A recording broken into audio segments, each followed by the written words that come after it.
Tribunal sampah terus menumpuk di Jalan Trans Serampiru meski sudah ada larangan.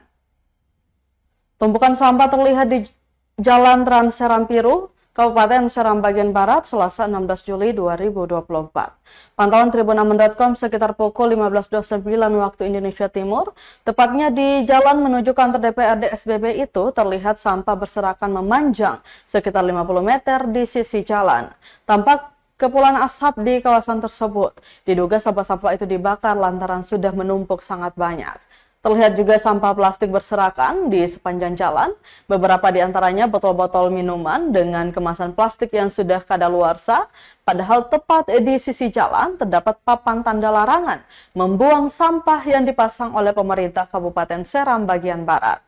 Salah seorang warga Yulces mengatakan dahulu kawasan tersebut sering dijadikan tempat pembuangan sampah.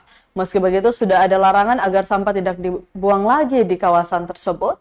Terpisah dari itu, salah seorang wisatawan Putri mengaku tumpukan sampah di tengah hutan seperti ini sangat mengganggu keindahan alam. Selain itu, menurutnya sampah plastik sulit terurai bahkan butuh waktu ratusan tahun. Dirinya berharap pemerintah setempat bisa memperhatikan permasalahan ini. Warga juga diminta agar lebih sadar mencintai lingkungan.